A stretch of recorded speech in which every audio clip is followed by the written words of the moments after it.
Before we start the presentations, I'm going to invite Sian Cole to tell us a little bit more about her role and ways we might be able to support her. So over to you, Sian. Hi, thanks, Alex. I do have a couple of slides, but it's just because otherwise I'll go off on a massive tangent and we'll be here all day. So I'm just going to quickly share those. But thank you for, oh, is that working? That's great. Cool. Thank you for inviting me. So yeah, I'm Sian Cowell. My pronouns are she, her, and I'm an inclusive research manager at the Cambridge Biomedical Research Centre. And I'm just going to very briefly go over my role because my role is a new role there. And I'm at the moment sort of connecting with different communities and different universities across the East of England region. So I thought it'd be good to come along and introduce kind of what I'm doing. Oh, is it going to move on? This is a great start. Okay. So I thought I'd do a quick kind of who am I? So I am a paramedic by background, and I've worked and I have experience working in a variety of sort of healthcare settings, worked in the ambulance service and in hospitals. And for the last 4 years, I've been working in public health, particularly in health inequalities, because I'm really passionate about tackling existing health inequalities in our system.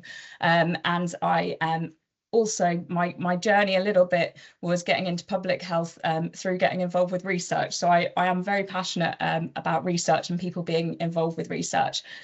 So as I said, I started as an inclusive research manager at the Cambridge Biomedical Research Centre in September 2024. So not too long ago. Responsible for ensuring that our research opportunities are accessible as possible to patients and members of the public, because I'm sure as many in this room today know that research opportunities can be quite exclusive, and we have many groups, unfortunately, including those from the LGBTQ+ community who are frequently underserved in our research opportunities. So it's quite a big task at hand, but I guess I have to start somewhere. And the reason that I'm here particularly today, so I am, and the reason why I'm so passionate about being an inclusive research manager is that I am myself neurodivergent, and I also identify as part of the LGBTQ+ community. So I do have first-hand experience of some of the ways these groups are excluded in the system. Obviously, that is only my personal point of view, which is why I'm keen to hear lots of other people's views as well. So I am very passionate about supporting people from these communities and groups in feeling and being fully included, seen, and also heard in our health research. So I'll just give a quick overview of sort of what I'm doing, and I don't know how familiar people are with sort of the Cambridge Biomedical Research Centre. I don't know whether there are people that have been involved with it at all, but basically it's part of the, sorry, should I just admit them? I'm sharing my screen. Is part of the NIHR, but it's also hosted by Cambridge University Hospital, so that's at Addenbrooke's. So I'm actually based at Addenbrooke's Hospital, and we work very closely with the University of Cambridge. Most of our researchers are from the University of Cambridge, but our geographical remit actually covers the whole of the East of England region. Which is great, but obviously it's really difficult when we are based in Addenbrooke's and we are based in Cambridge to be reaching further afield. We undertake translational research, so we have 13 key themes, and they include cancer, infection, diabetes, dementia, cardiovascular, mental health, immune and neurological disease. So it covers a wide range of themes.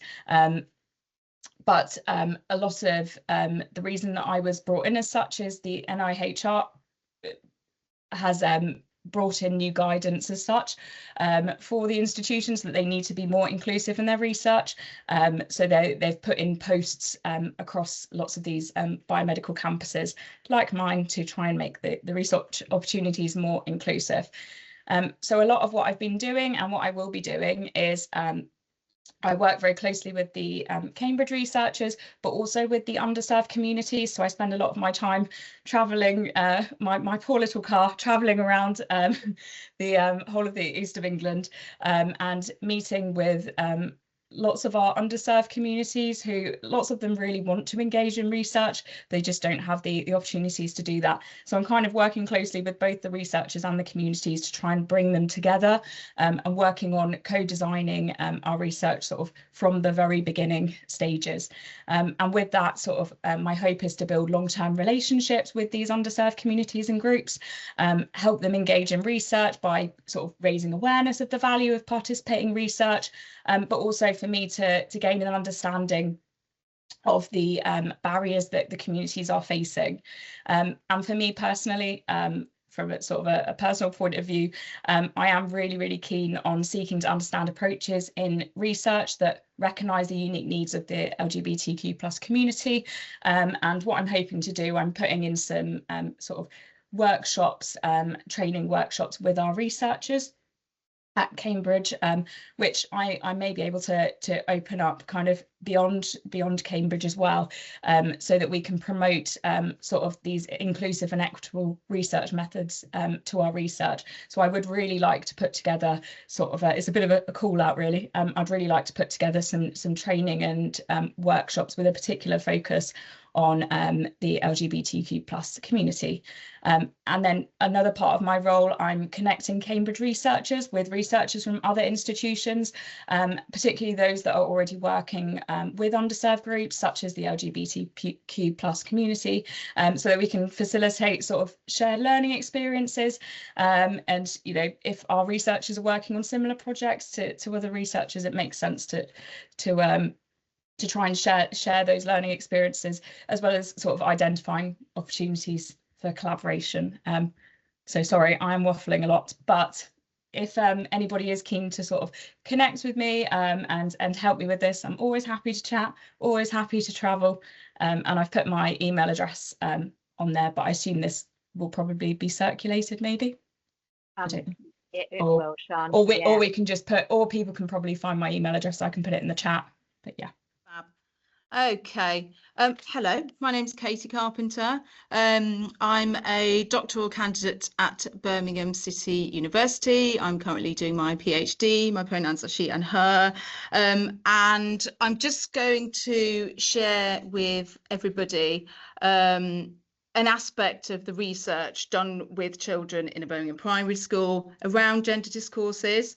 And this presentation is on the aspect of looking at how the social space created by one of the research activities actually contributed to changing the discourses around gender, and really looking at the significance of that as a methodological kind of aspect of the research, and actually how it kind of contributed to the thing it was looking for insights to, and just how powerful this was really. So I'll just be talking to you about that aspect of the research, and some implications for schools and educational institutions about how they can really kind of capitalize on social spaces and conversations and the power of those in changing people's minds. Okay, so I'll just give you an overview of the research. So it's looking at the construction and negotiation of gender discourses through writing, drawing, talking, so 3 different kind of expressive ways, and it's working with a group of children in Birmingham primary school. So it's kind of it's locally based, and it's looking at what ideas about gender do children draw upon. So what narratives do they draw upon? What influences do they have in their lives, and how they use and understand these, and how this kind of comes through in their creative expression. So things, their creative writing, things they draw about, and their talking, so their conversation.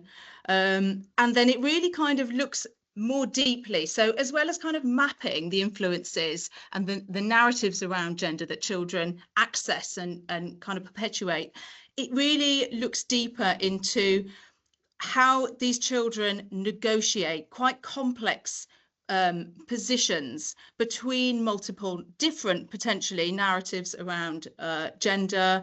How do they position themselves, you know, in a very diverse city like Birmingham in 2024, where there's access to all sorts of different narratives, particularly through social media, and these might tell them something different to school, different to their friends, different to their parents, different to their communities, and really looking at how they actually quite skillfully negotiate this and how they position themselves. What kind of new narratives do they create, and what kind of hybrid discourses do they co-create, particularly in a social space where they're engaging in conversation with each other.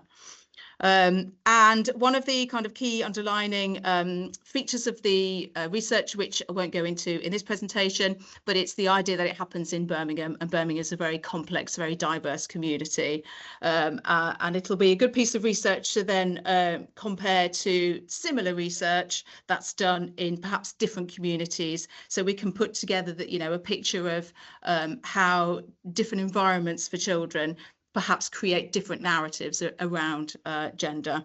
So it's a qualitative piece of research looking at children's perceptions of gender. So at this, because it's done in a primary school at this kind of age and stage, it's looking at things like gender roles, behaviours, expectations, that sort of thing, and looking at these within a time and a place, so socially, culturally, politically, educationally, because it takes place in a school setting. And the talking aspect of the research is focus groups. So I've just included a couple of pictures of what the focus groups looked like. So it was within a school. This was their environment. We used a small space so that there wasn't kind of room to sort of get up and move around. Certainly the pilot work we did, we found that children got very distracted. They were very high energy, and they really responded well to quite a comfortable sort of almost like a nurture group space, where it's not a classroom, but it's a room within the school, and it's a room they're familiar with. It's got things around them they recognise. They did it in peer groups, so they knew the people that they were in their focus group with. That certainly contributed to the discourses that I could see in their conversation, and how they used the space, how they relied on each other and their existing relationships. There's just a couple of pictures here of some of the stimuli that we used as a basis for conversation, and I was I was watching what images they were drawn to, which images they described, which images they identified with. There were also some descriptive words that they were able to use to help articulate themselves, and then we included the sharing of an audio book of the story My Shadow is Pink by Scott Stewart. Don't know if anybody's heard of that, but it's a really good story for challenging gender stereotypes. And there's lots of research which has used quite classic formulaic stories like fairy tales, that sort of thing, where there is a prevailing gender stereotype, or at least a gender divide. The characters are very gendered, and so I wanted to kind of turn this on its head, really, and see if this would be a discussion point for them and something that would kind of challenge their thinking, which it definitely was. Okay, so the story, My Shadow is Pink by Scott Stewart, just for those who aren't familiar, it's a story about the protagonist is a little boy, and he loves ballet, and he likes to wear ballet outfits, and it's really about his coming to understand and be confident in himself wearing these clothes at school, and the kind of challenges that he comes across socially through wearing these clothes at school, and the kind of empowering figure in the story is his dad. And just for those who don't know, there is a real life basis for this book. So Scott Stewart is obviously a real person, and this is his family situation. He's got a child that is in a similar situation to the protagonist in the book. So it's really kind of a story of self-discovery and inspiration. yeah, it was a lovely story to use. So yes, very varied responses. So there was a lot of genuine confusion about the protagonist's gender. So lots of children kind of in there trying to articulate what happened in the story. For example, they would kind of go between he, she, and they did this not in an antagonistic way. There was very much a sense of they were attempting not to misgender the character. And this was actually really nice to see, because on some level, I thought, you know, I would get some antagonism and perhaps, you know, some kind of humor. But there was definitely a lot of conscious efforts to try and not misgender this protagonist. But it really pointed to the confusion that children were thrown into by the choices of clothing that protagonist chose to wear. So that in itself was a very interesting finding. There was definitely lots of gender identity from children in the group being constructed, being performed. So this idea from Judith Butler about gender being performed and performative. So the social space of the focus group was used in that way for children to kind of discover and outline, assert their own gendered beings, their own gendered identities, you know, through identification, defense, challenge with the protagonist in the book, but also challenging the other children in the group. If they said something that they didn't agree with, it would be outwardly challenged, and this then became itself a social discourse and power play between the children in the group. You know, who can assert themselves, who's an irritant to me, who do I want to disagree with, I'm going to challenge that point of view. So it actually then ended up moving away from the story, and it ended up being this kind of this social play. Very, very interesting. There was some conscious antagonism. There were lots of children who kind of displayed a social bravado, and for sure an attempt to increase the social power, the dominance they had in the group by either subordinating the character in order to create some sort of humour response, or subordinating other children by, you know, mechanisms like, you know, mockery or joking under this sort of guise of banter. It's interesting because this is where the fact that they knew each other, and a lot of them, there were some friendship groups within the focus group as well. It was interesting to see the dynamics created by that, and how children relied upon the fact that they knew each other in order to kind of draw power and give power to other children.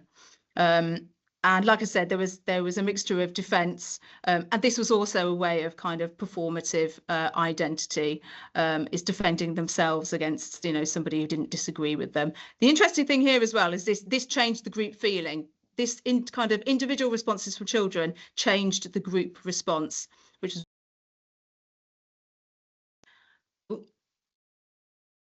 okay. So yeah, so what was found? So children definitely use the social space to develop and kind of change, manipulate the discourses around gender. The interesting methodological reflective point here was that what was a research activity ended up contributing to the discourse itself. So it became part of discursive, it was a discursive tool, it affected discursive change. Very interesting thing to reflect on as a researcher.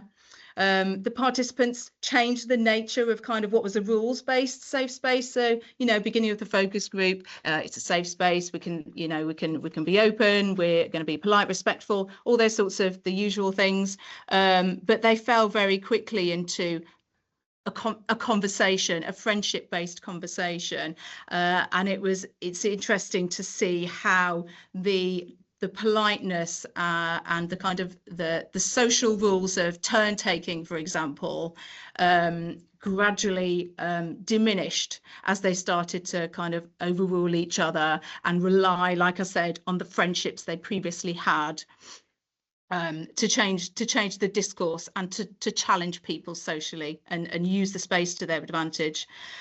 Children constructing their gendered identities through performative acts, agreement, challenge, antagonism, teasing. It's an interesting point of reflection to think about the extent to which children posed genuine thoughts and opinions, and how much of this was actually owing to trying to do something like dominate the space, or trying to be seen as socially accepted, follow the general kind of gist of the group, and make sure they're in agreement with other people. And I guess this is kind of microcosmic of real life, isn't it? So this was a focus group of 6 children, representing a playground of 60 children, you know, representing a school of 600 children. You know, these kind of social opportunities were microcosmic for what happens in life, and just the power of collective discourse. So, you know, starting opinions that children had at the beginning of the group weren't necessarily the opinions they had at the end, and how they used each other to kind of to change their mind, and the power of that. So implications for practice. So I work in a Birmingham primary school, and it's always a good idea, I think, to build upon spaces for talk in the curriculum, in lessons, because it's things like this that show us the power of conversation for changing people's minds, and the power of conversation for exercising things like empathy, critical thinking, reflection. The recognition of the significance of conversation, as opposed to, for example, just teaching the curriculum, that kind of delivery reception formula. And actually, there's an element of trusting children to develop their own opinions, and to change each other's minds. This acknowledgement that social learning happens outside the classroom. There's been lots of research on, for example, like conversations on the playground with children, and there is, and I think the world of education is slightly behind the world of research here, in that it's acknowledged, but it's not made anything of. You know, playtime is playtime, and your lessons are your lessons. So I think there's definitely opportunity for acknowledging that learning doesn't stop in the classroom, doesn't stop at the classroom door, and that doesn't happen on the playground. Actually, a lot of children's social competence happens in social spaces. And then also just the recognition that gender stereotypes can unconsciously be reinforced through the curriculum. I would have had a very different group reception had I have chosen to use a story like Sleeping Beauty. I think it's very important that we make a conscious effort to use material which is diverse and representative, and encourages critical debate and critical thinking, and also, most importantly, empathy. It humanises characters that deviate from the norm, or aren't, you know, like the children that are listening to it. So yes, I'm mindful of time, so I'm going to stop there, and just invite any questions or reflections, or anything you think kind of chimes with maybe a piece of research you've done, or maybe your work setting, or anything like that. Thank you for listening. Woo! Panic then, but thank you. Okay, so hi everyone. My name is Emanuel Cuccolo. My pronouns are she, her. I'm going to present this very hands-on, so I have to warn you that you're gonna see a lot of sexual anatomy representations, so a little warning for you. And I am just very excited about this research, which is an exploration of sexual anatomy representations in relationship, sex and health education, which today we're just going to call sex ed, in secondary schools, and their impact on the lived experience of young people. Okay, so I'm going to try and be very good at keeping time. So it was quite interesting that the participants, obviously this was a research and I used qualitative data. The participants were between 18 and 29, and what was interesting to notice from the volunteers was that no one born with a penis or a cisgender man volunteered to be a participant in this particular research, which was, I found, quite interesting in itself. So I'm going to present a little bit what the participants' experience and perceptions were about a number of things, which I'm going to clarify as I go on. This is the overall experience on sex ed, sexual anatomy representations. 5 out of 6 were only shown the feminine reproductive anatomy. 3 out of 6 were not shown a frontal image of the vulva, and this was quite interesting as well. Also, the participants found that these representations are mostly exclusive and ideal in terms of body mass, skin color, anatomical and symmetrical variety, and even body and pubic hair. They were found to be a lot about aesthetics of the human body and homogeneous, clinical, kind of perfect. Adolescents do not see themselves represented, it was found. Therefore, they don't feel validated, natural, normal, and beautiful within their body. These images negatively impact on body image, body confidence, and mental health.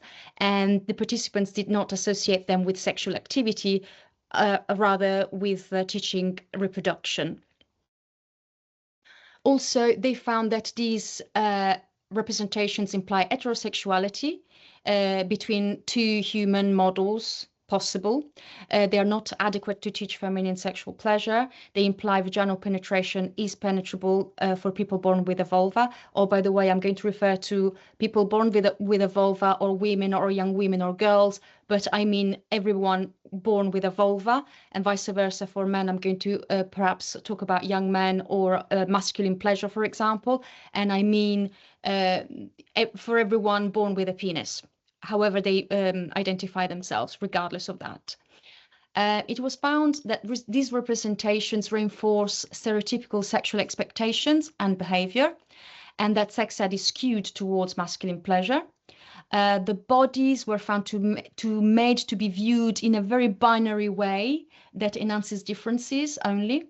They do not support the learning of gender equality in sexual relationships as well. So that was all these are comments, direct comment from the participants, which I find really, really informative. The perceptions of current sexual anatomy representations also were found that male anatomy is as stereotyped as females, and that diversity in male anatomy is hugely underrepresented, perhaps even more than female anatomy. Young people with a penis that do not conform with the represented model may perceive themselves, or may be perceived by others, as medically unhealthy. These are some perceptions on realistic drawings or photos of vulvas, where it was tried to represent a kind of variety instead of just a single model. They were found to be incredibly important, immensely beneficial, and a fantastic educational resource to support body image, body confidence, and mental health. And they prevent young people seeing some types of vulvas as weird, medically abnormal, unhealthy, and even disgusting. And I use this word because it was taken directly from participants, and I thought it was very, very interesting and, again, informative. The general experience with sex ed amongst the participants was found that sex ed occurred, 5 out of 6 found that it was taught that sex occurs through vaginal penetration only, that orgasm in women happens when a man ejaculates with vaginal penetration, that feminine pleasure is not guaranteed, that sex ends with a man when a man ejaculates, that sex is for your male partner and not for feminine pleasure, and it's something that is expected once you are in a relationship. Also, male masturbation and pleasure are discussed in sex ed because young men are assumed to masturbate and have sexual needs, unlike women. There is a downgrade of female sexuality as the clitoris is represented within a very small size. There is an inequality when young people are taught that the main sexual organ is the vagina rather than the clitoris. And aspects related to safety, like consent and safe sexual acts, are found to be often neglected.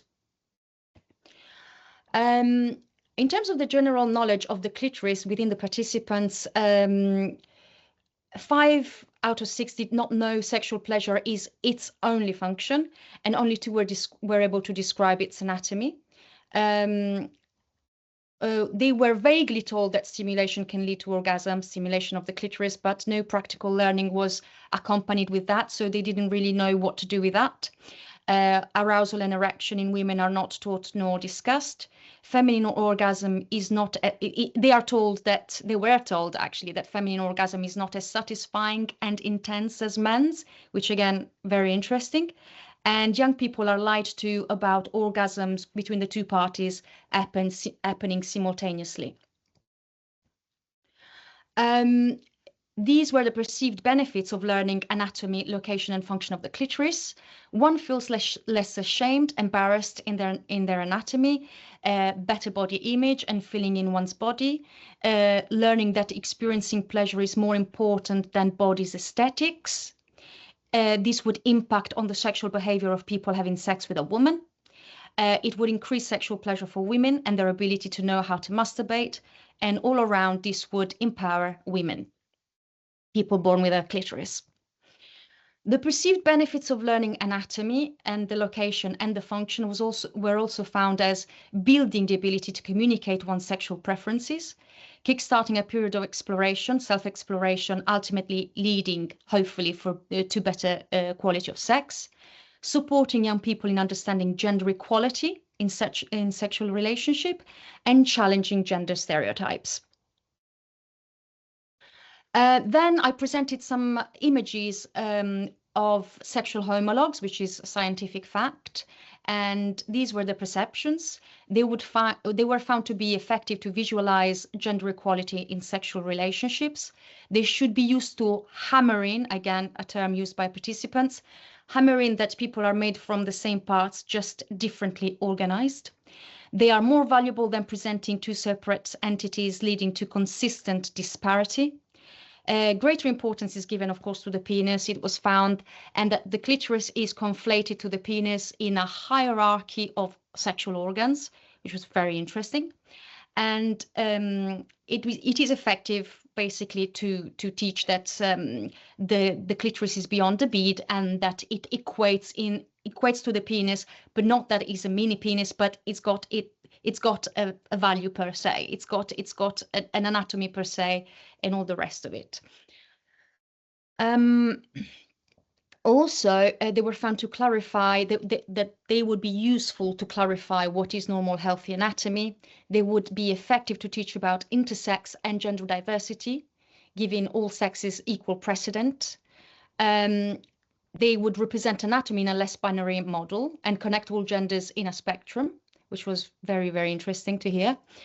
The clitoris may be viewed as an entity per se, as I said before. This teaching should be contextualized. It was found that the need to be contextualized in order to counteract non-science-based social differences ingrained in young people, and also it would need to be contextualized so that young people may not think that females and males are pleasured in exactly the same way. Then I shared some images showing, of course, the sexual homologs, but also variety, color coding for the sexual homologs parts. And the perceptions on these were really, really fantastic for me to hear, because they were definitely the favored images. They were found to support healthier expectations and prevent finding certain anatomy abnormal. They were found to reassure, even prepare young people for seeing genitalia in real life. They would promote healthier sexual behaviors regardless of gender and sexual orientations. They were found to be inclusive and effective in representing equality and shared similarities, and they would increase comfort in one's bodies and in the partner's bodies. And the participants were more comfortable with these drawings rather than real photos, because they were found to be, as much as they are realistic, they weren't found to be explicit. They would increase comfortability during sex and awareness and confidence in communicating, and they would help young people understanding that genitalia may look different but function in the same way, which would build the trust and support between people having sexual relations. They were found adequate to challenge wrong, preconceived and hurtful notions, and they were found to be to enable to see any kind of genitalia as normal, healthy and even beautiful. The perceived impacts of the lack of knowledge were found a lack of confidence in one's body, ignorance on how the body works, lower quality or bad sex, which impact on body positivity and how one feels in their own body. It was found that women are very disconnected from their bodies, and participants feel inadequate and let down by sex ed teaching. The perceptions of the causes for this lack of education, participants found that teachers and policymakers may worry that these kind of drawings may be too grown up for young people, in spite of the legal age of consent being 16. So they were arguing that these actually would be absolutely fundamental conversations. So like a paradox there. There is still a level of taboo around feminine sexuality. Sex ed planning stems from very heteronormative, reprocentric and male perspectives. And feminine sexual pleasure is not necessary for the reproductive sexual function, therefore categorized as useless. And there was a lot of perplexity and anger about this huge omission. What young people want to see is real bodies images, even better if realistic drawings rather than photos. They want to see diversity and inclusivity, and they want to see intersex genitalia as a normal, healthy possibility of sexual anatomy. And what they want for sex ed is learning and talking about feminine anatomy and pleasure, learning that pleasure happens in the clitoris, investing an equal amount of time and resources in different genders to contribute to teaching equality in the facts. They want gender equality explicitly taught and contextualized to counteract the disregard of society towards certain sexes and genders. And they want sex ed to consider sexual activity as a means to achieve pleasure, intimacy, and a deeper connection between partners. A summary of suggestions for sex ed was that lesbian sexual relationships must be recognized to support diversity and enable everyone to feel empowered in the classroom. Gender stereotypes of male being aggressive and female being submissive or passive need to be challenged as a matter of safety. And there needs to be a contextualizing of teaching to empower women to challenge stereotypes and increase awareness in men.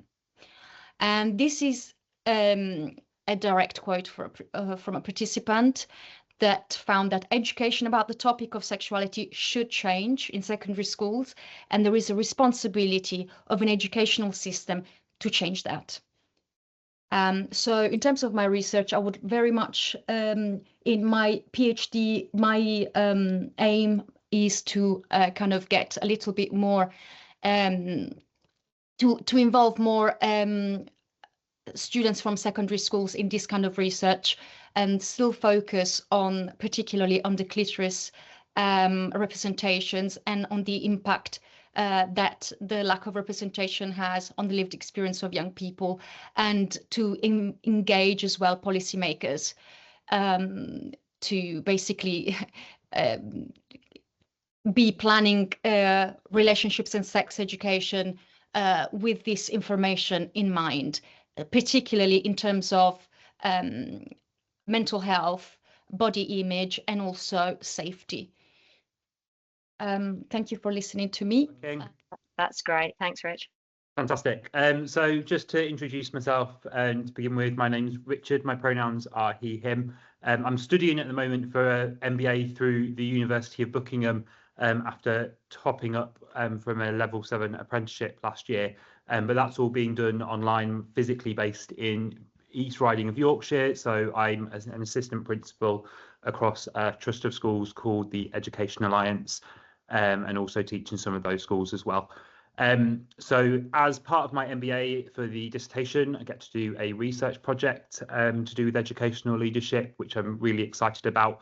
And my working title for that is how does the presence of LGBT+ leaders impact the experience of the LGBT+ community in secondary schools? And with that LGBT+ community, focusing primarily on other LGBT plus staff, but also considering the impact on LGBT plus students as well.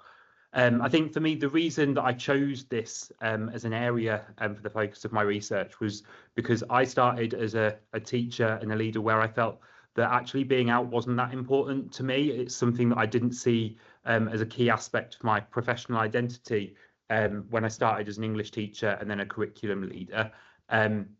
And then I started a new role a few years ago as an assistant head teacher at a brand new school, and was asked to do some assemblies for Pride, which I was more than happy to do because it linked in with my personal development focus that was part of my role at the time.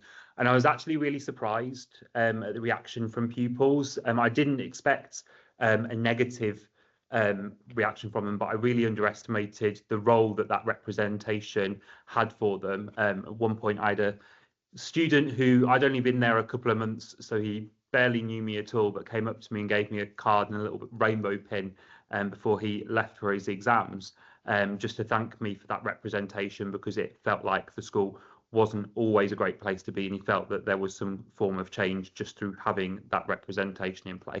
So that really made me reflect on the importance of representation. I think being involved with some of Adam's research kind of helped me develop on that a little bit further, and obviously getting more involved with networks such as the Pride and Progress Educators Network, and also reading Catherine's proposal that navigating an LGBT plus identity is likely to build up skills that support effective leadership. I think all of those things have kind of made me think more and more about actually how important is it for leaders to be LGBT plus, and if they are so, how important is it for them to be kind of out about that identity. In terms of the aim of the presentation overall, obviously I'm quite early on in the stages of it at the moment, but I'm hoping to share some of the findings from my literature review as part of that research project, and hopefully maybe get some feedback and ideas towards the end. As someone who is really new to research generally, and LGBT plus research especially, if you've got any feedback to make sure that any of my ideas are ethically sound as well. I'm really conscious that my inexperience could otherwise lead to some problematic situations, and it's been really helpful getting feedback from people like Alex and like Adam so far to make sure that I'm doing the best that I can.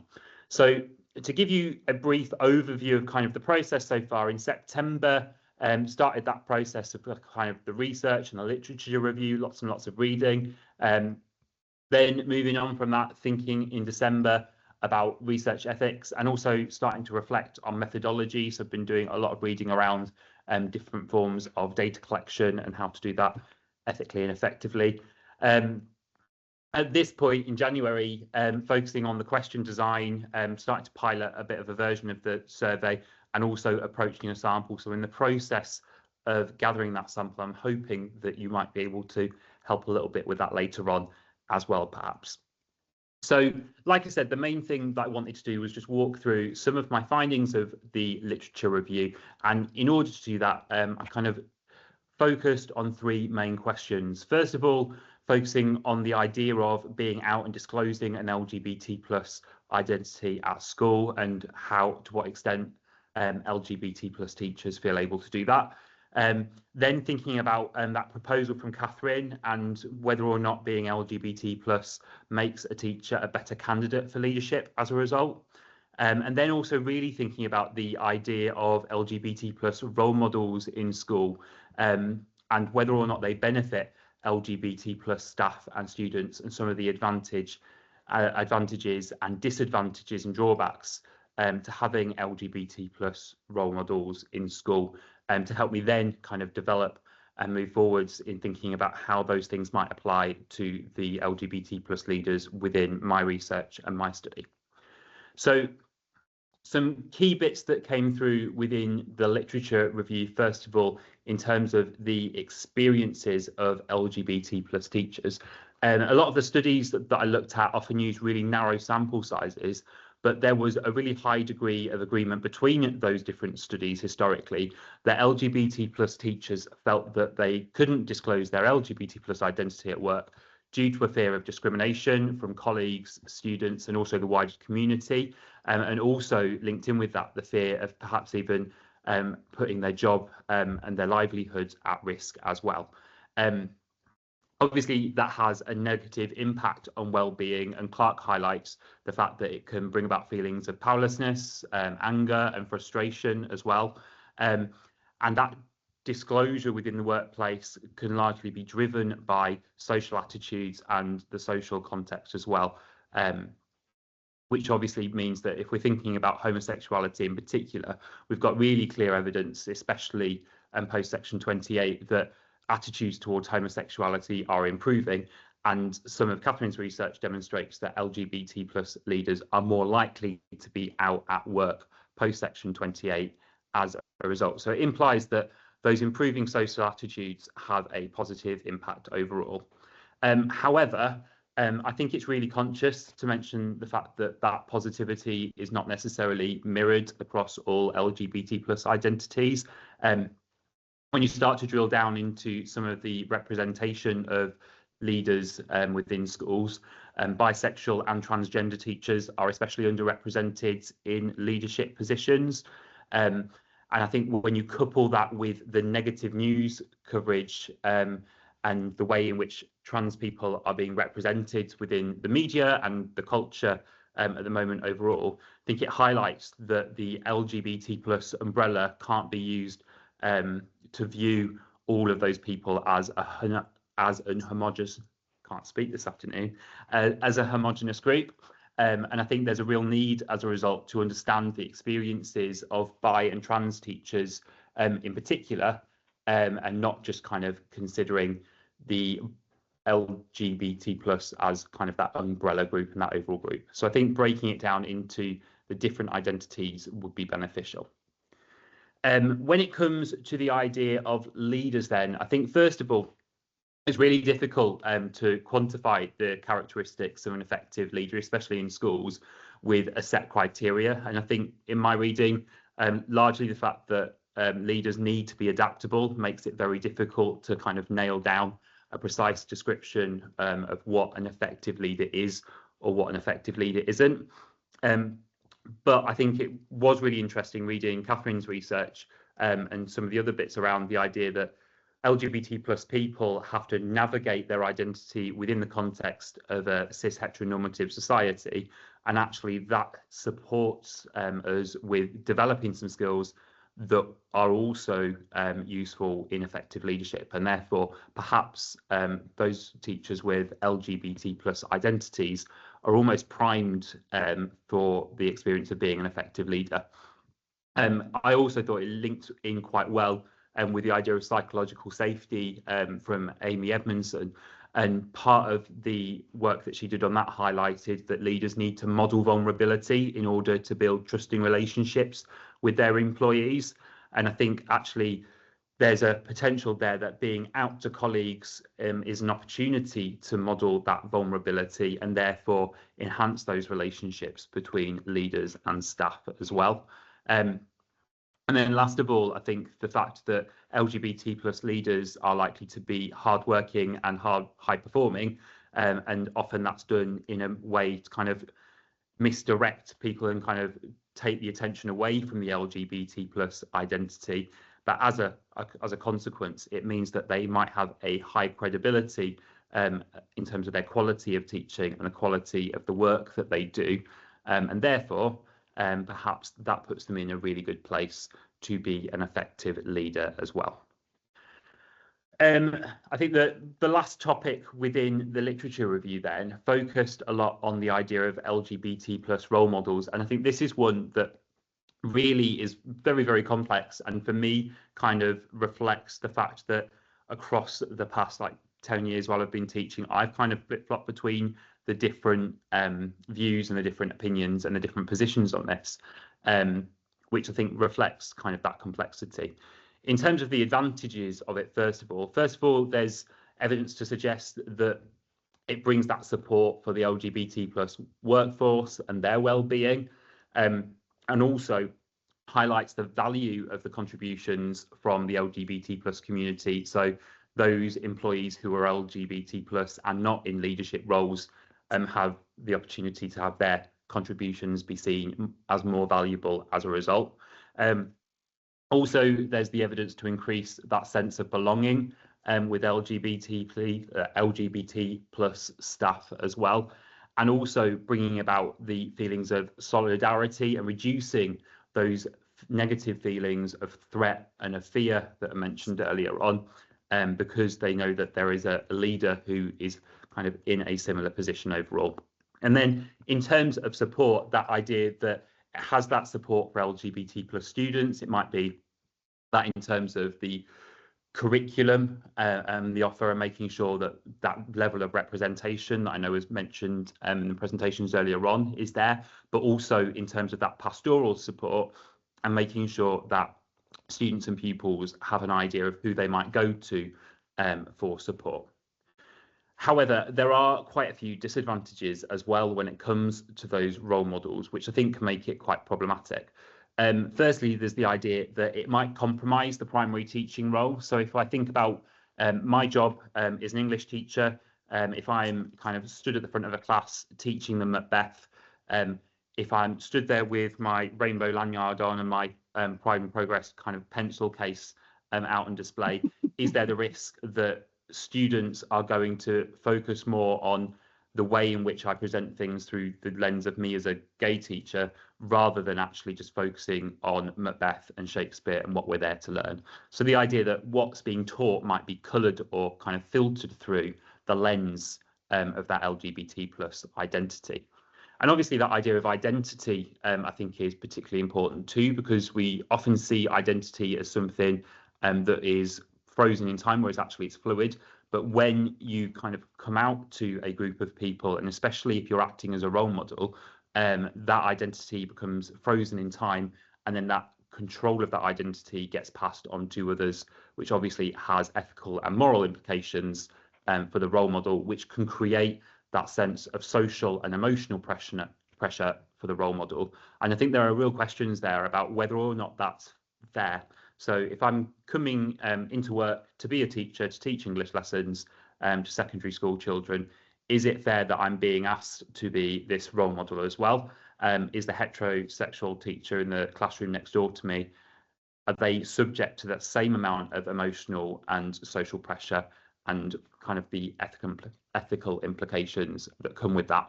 And then also for those people who choose not to come out, obviously there are feelings of guilt and remorse. So actually there's the potential that having those LGBT plus role models might actually have a negative impact on the LGBT plus students and staff who are either choosing not to come out, and there's that kind of pressure to be a role model when they're choosing not to be, or for those people who are questioning their identity, who maybe aren't sure about where they fit on the different spectrums of gender and sexual orientation, that might create them a deal of discomfort as well, which might mean that, again, the kind of role of LGBT plus role models might cause more harm than good.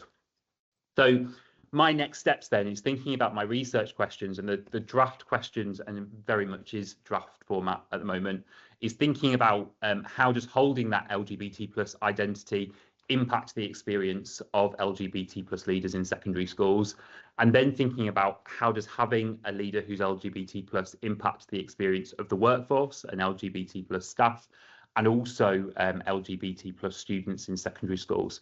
I think that last one, focusing on the impact on students, is going to be a little bit more problematic with timeframes that I've got. Getting the consents for students' involvement is quite tough. So for the moment, it's going to focus primarily on the impact on the LGBT plus leaders themselves and their experiences, and the experiences of the workforce as well. In terms of the research methods, my plan is obviously starting off by approaching participants in my own trust that I work with. And the advantage of doing that is that I've got some LGBT plus leaders that I work with who, if I'm honest, they're not people who consider their LGBT plus identity to be intertwined with their school leadership identity. And I think that often means that I'm going to get a different perspective from those, whereas a lot of the people that I'm getting the are participating through LGBT plus networks like this one, and like Pride and Progress, like Union LGBT plus networks as well. The reason that they're part of that network is because they see that as part of their professional identity anyway. So I think getting my own MAP colleagues to join in as well just means that there's a little bit more diversity of position as well. From that, doing that survey of the leaders, and then there's going to be a staff survey as well in terms of their perceptions of the impact on LGBT plus leaders in secondary schools. And then with a small number of those leaders involved, having some follow-up interviews really to kind of get into the depth of it as well. And I think within those follow-up interviews, I'm really keen to think about the representation of different identities within that, which is why I'm really keen to get as diverse a sample as I can do as possible. So that's really where I'm up to. And one thing that I was hoping to do, and I'm hoping now before we move to the questions bit, that I might ask for some help. So I'm in a little bit of a dilemma with my question when it comes to asking people about their sexual orientation and their gender identity, because after doing a lot of reading, I've chosen to use open responses so that people can describe their gender and their sexual orientation in their own words, and which obviously means that if they are gender or sexual orientation fluid, or maybe if they have multiple identities that they kind of identify with, that there's that opportunity to do that with.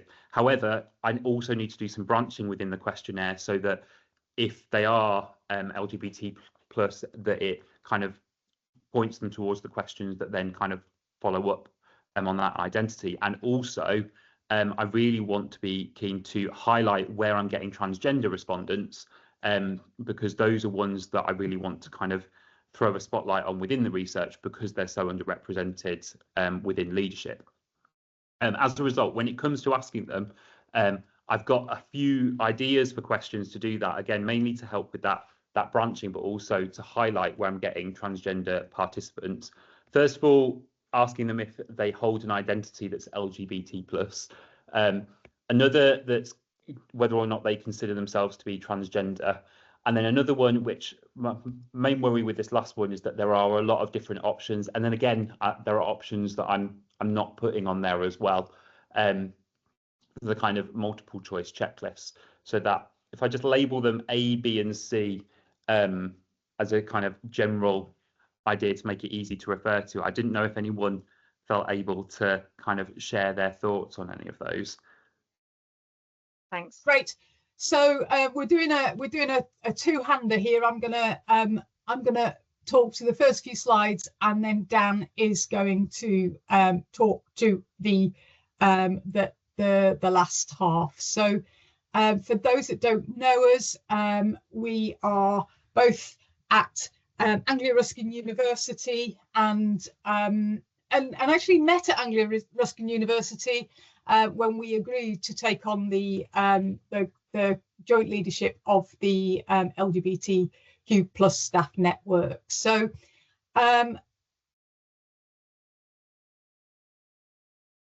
this is the definition. I've been sitting there really impressed by people talking about the research that they're doing at universities. This is the very definition of a quick and dirty piece of research. So yeah, it is forthcoming in a journal article, so there is a publication on its way, but it was opportunistic and very simplistic to say the least. So please sort of please recognise that as we talk about what we did. So our university is headline sponsor of Pride both in Essex and in Cambridgeshire. So we have a really great Vice Chancellor, brilliantly supportive, and is really happy to invest in our network and invest in us wanting to be inclusive and do more. So one of the ways in which RVC is supportive is to say, I think we asked, could we just be could we be a sponsor of Pride? And the VC came back and went, no, we'll be headline sponsors of Pride. So we continue to do that and have done that for a number of years. So, for anybody who has a stand at Pride or goes to Pride, it's a great opportunity to get your university out there in the LGBT community. So what we found, though, is each year we produce a load of branded goodies. So we've got our T-shirts on that have got the Anglia Ruskin emblem is a heron, and we paint the heron with the progress flag. And we have pens and badges and jelly beans and all that kind of thing. So we have lots of people come up to our stall and try and wheedle a free pen or a free, whatever, free something. Bandanas for our dogs, that's what we have as well. So we decided that if people were just going to come up and nick stuff, then they were going to have to do something for their freebies. So we decided that we would design a really, really quick paper survey to say, yep, you can have a pen, but you've got to fill our survey in. So that was basically the premise of how we got to start this particular little project. So I'll go on to how we collected the data, but so for the purposes of the article, Dan and I work in a particular way. Dan's absolutely the data and report writing king. He's just incredible, and I'm much happier in the literature. So I thought, oh, there's bound to be loads of stuff on this. It was really, really difficult. I knew it would be difficult in a UK context to find stuff about civic engagement with the LGBT community, but I thought there'd be loads of stuff in America, and there wasn't. There's just very, very little out there. So we tended to look at it in 3 different strands. So looking at research on a university's responsibilities to its local community, its civic engagement strategy, universities as contributing to widening participation, social mobility, social justice, and universities in sort of shifting the dial for its own LGBT community, but more generally looking at LGBT inclusion. So a very simplistic and, as I say, quick and dirty data collection. We wrapped it in a theoretical framework. So somebody's mentioned Judith Butler already this afternoon. So absolutely, that was the kind of premise that identities are permanently evolving and changing in response to the environment. We looked at the importance of queer spaces and Pride being very much a queer space, and also the contextual influence. This is a very particular group of people. They were at Pride. They were there because they felt pride. They were out to a certain extent. So this isn't necessarily the responses we collected were not necessarily typical responses. These were people who were out for for a day to celebrate their identities. This is a picture of research in action, because we came up with little pieces of paper that you'll see on the front of the desk there with our questions on, and we'd got our freebies, and people came along to the desk, and we invited them to keep the pen or keep whatever it was that they wanted, but could they quickly fill in our little survey, answer some questions, and then we had our rainbow printer paper box there, and they just submitted it in there. It's about as simplistic as it could get. We got 53 surveys done, and we then took it back to ARU where we both work, and Dan got to work collating, pulling it all together, and then we used Carl Specken's emergent coding to pull out any themes. So I'm going to hand over now to Dan, who's going to talk to you about the questions and about the themes that emerged from this research. Thanks, Catherine.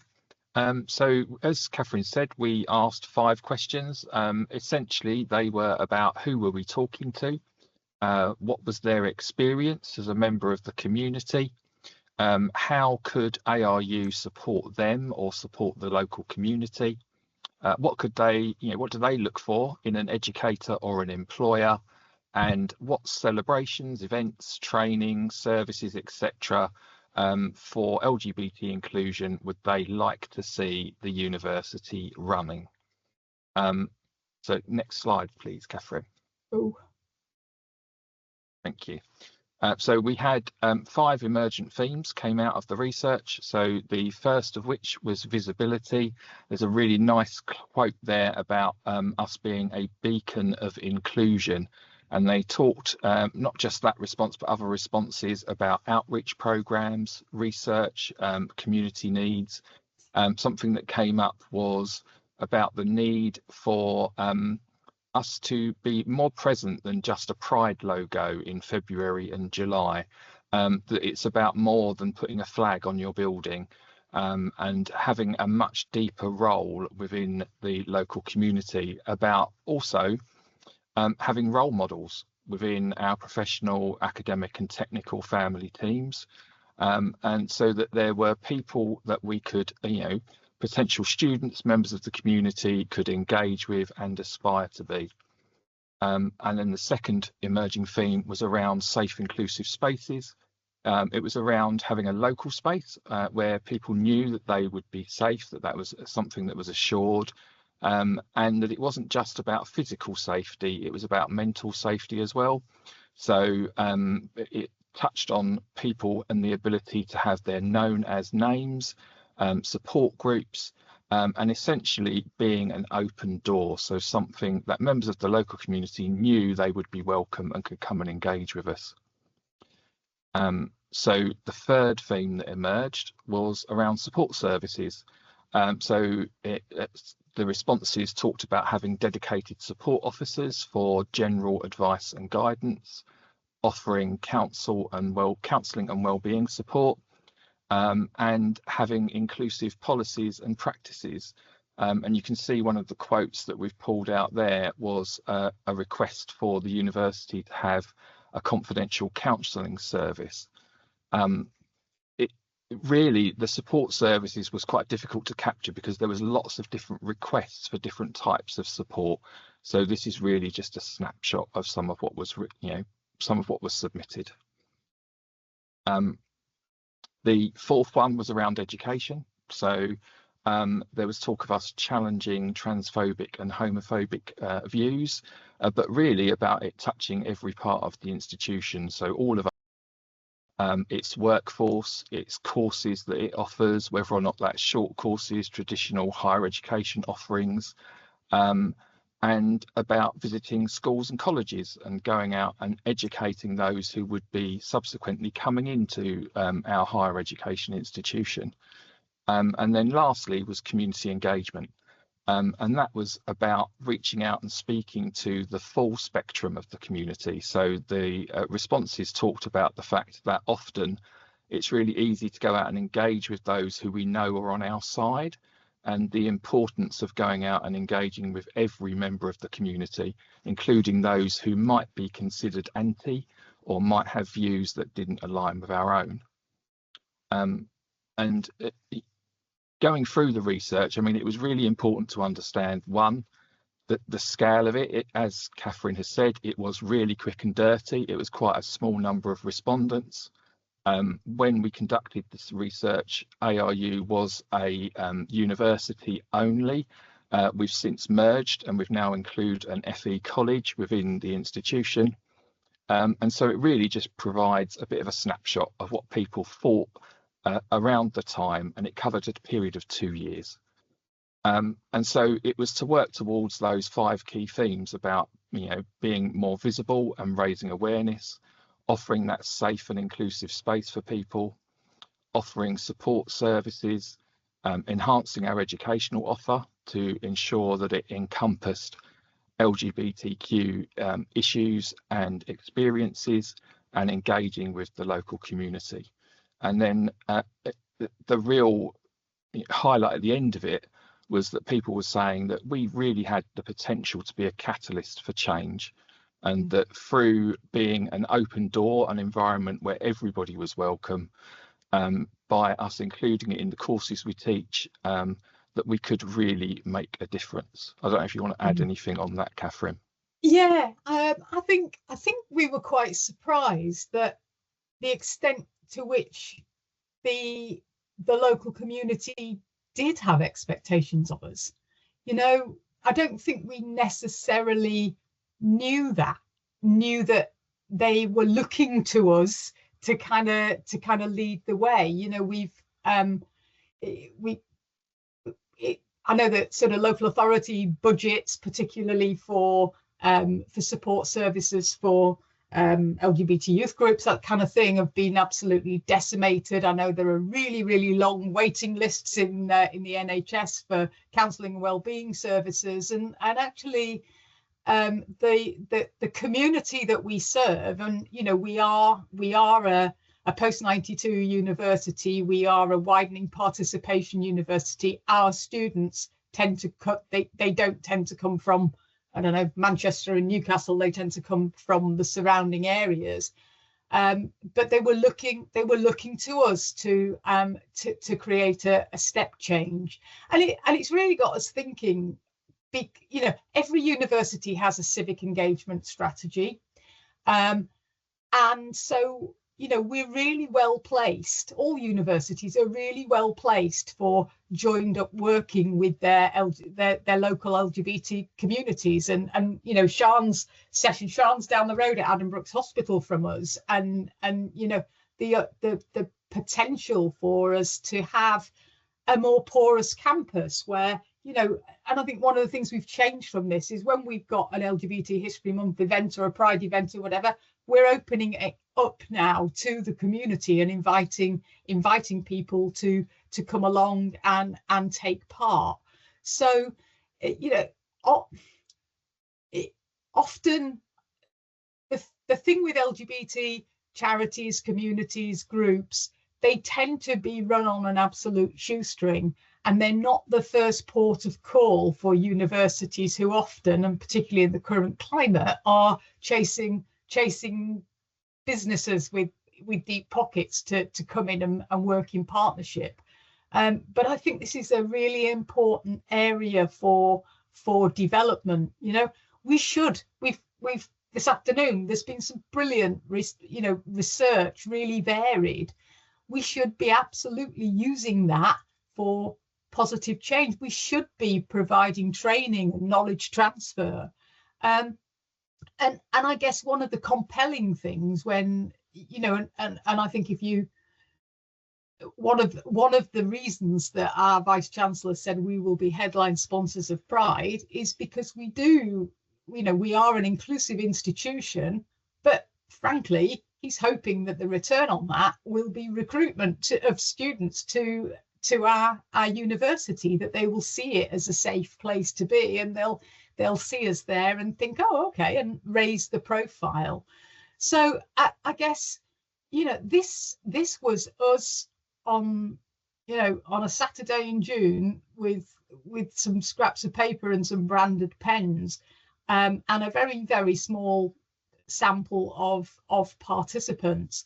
But I think this is absolutely ripe for further engagement and further exploration. So up earlier on in the chat, I know Alex put an event that sort of builds on some of this and hopes to really develop this area, not just at ARU, but across across a number of institutions that we're based in. So really, if anybody's interested in finding out more, really, really happy. There's our references, because we're good scholars. So yeah, just finishing off with myself. So I was going to describe what solidarity means. I'm going to draw upon the research that I undertook on the first LGBT leadership development programme in UKHE. The programme had a specific membership. It brought together LGBT professional service staff and academic staff in one university, and it had a specific aim to develop LGBT staff talent through a distinct programme comprising 3 classroom days and individual mentorship.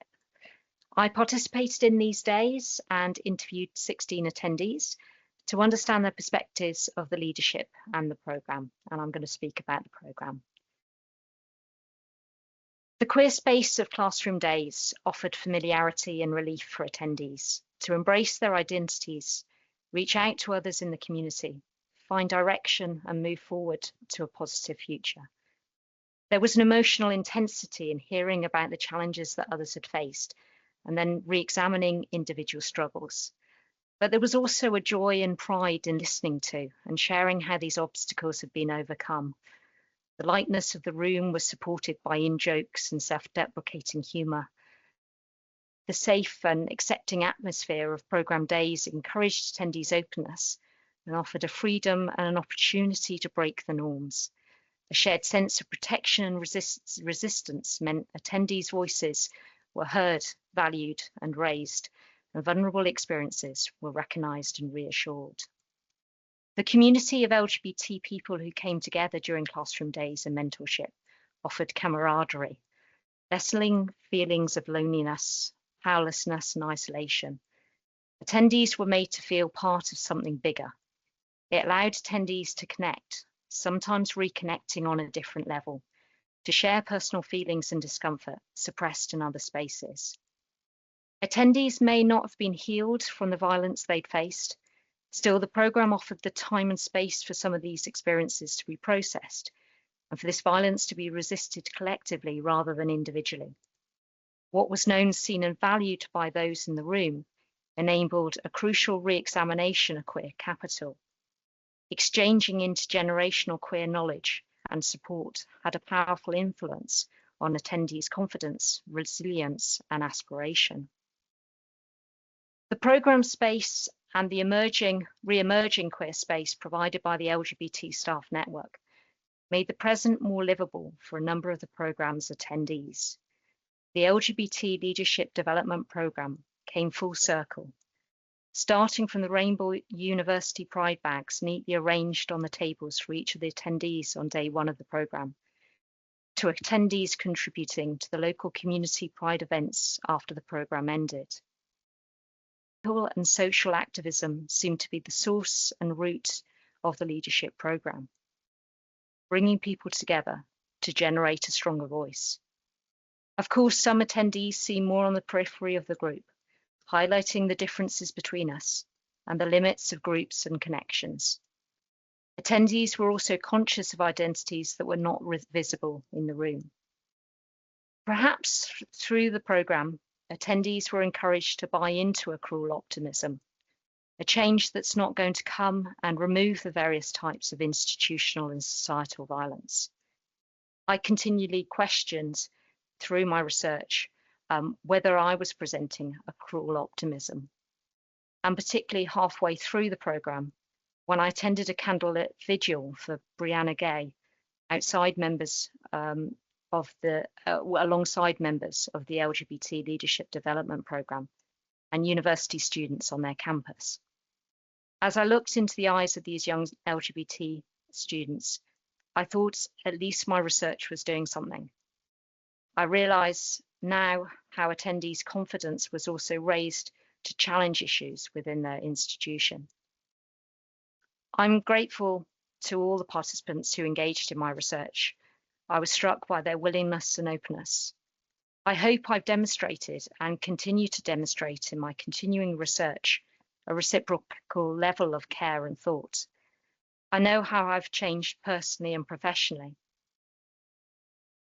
As a result of the programme and my research on it, it certainly raised my confidence, resilience, and aspirations through the friendships I formed and from the feelings of unity, weightlessness, and elevation attached to those friendships. I've managed to find links between my EDI roles within the University of Bedfordshire and my research. I hosted a Diverse Networks event back in October. I've mentioned the events at ARU on the 27th of February. This is the next online event at the end of March, which will bring back LGBT staff network leads to share their experiences with others.